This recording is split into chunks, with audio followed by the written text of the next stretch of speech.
हरे कृष्णा। जिस ब्रिटिश साम्राज्य के लिए कहा जाता था द सन नेवर सेट्स, जिन्होंने हमें 200 साल तक गुलाम बनाए रखा, जिन्हें हमारे पूर्वज साहब कहकर सलाम करते थे, उन्हीं अंग्रेजों को दास बनाकर धोती कुर्ता आखिर किसने पहना दिया? जिनकी तोपें दुनिया पर राज करती थी, अब वही हाथ करताल बजा रहे हैं। जहां आज का युवा उनके वीजा के लिए पागल बना बैठा है, उन्हीं अंग्रेजों को वृंदावन की धूल में किसने हरि नाम पे नचवा दिया?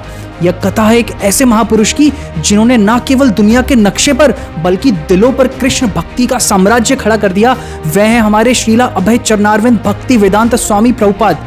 कलकत्ता का एक बालक अभय चरण अर्थात निर्भय, जिसने भगवान कृष्ण के चरणों की शरण ले ली हो, जिनके लिए बचपन के खिलौने भी रथ यात्रा ही थे, जो मोहल्ले के बच्चों से जय जगन्नाथ के नारे लगवाते थे। कौन जानता था कि एक दिन उनकी जगन्नाथ की रथ यात्रा लंदन, न्यूयॉर्क, पेरिस की सड़कों पर भी जाएगी। शास्त्रों में भविष्यवाणी पहले से ही थी कि एक महान आत्मा समुद्र पार करके भगवान कृष्ण का नाम फैलाएंगे, और वही आत्मा यही बालक थे।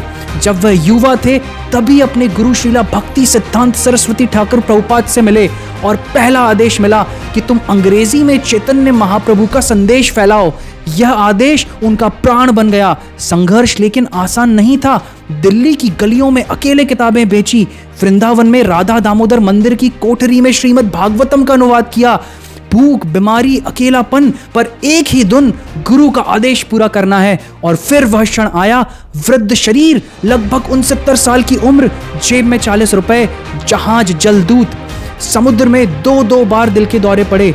अगर कोई और होता तो बच ना पाता, लेकिन कृष्ण स्वप्न में प्रकट होकर बोले, डरो मत, मैं तुम्हारे साथ हूं। और वे अमेरिका पहुंच गए। न्यूयॉर्क, जहां पर नशा, डिस्को, डिप्रेशन फैला हुआ था, हिप्पी मूवमेंट अपने चरम पे था, उसी अंधकार में टॉमसन स्क्वायर पार्क में श्रीला प्रभुपाद बैठ गए और करने लगे हरे कृष्ण महामंत्र का कीर्तन।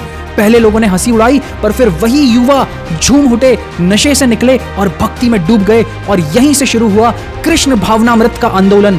108 मंदिर, 10,000 से ज्यादा शिष्य, और श्रीला प्रभुपाद ने 14 बार पृथ्वी का चक्कर लगाया। लंदन, पेरिस, मॉस्को, न्यूयॉर्क, हर कोने में कृष्ण के मंदिर खड़े हो गए। और जब उनसे पूछा गया कि आपकी सफलता का रहस्य क्या है, उन्होंने बस इतना कहा, मैंने गीता जैसी है वैसी दी, Bhagavad Gita as it is, और अपने गुरु का आदेश निभाया। आज यूरोप और अमेरिका के लोग हरे कृष्ण महामंत्र का जप कर रहे हैं, और हम भारतीय, जिन्हें सागर मिला वही प्यासे रह गए। जैसे आंगन में आम का पेड़ हो और पड़ोसी आम खा जाएं, लेकिन घर वाले पत्ते गिनते रहें।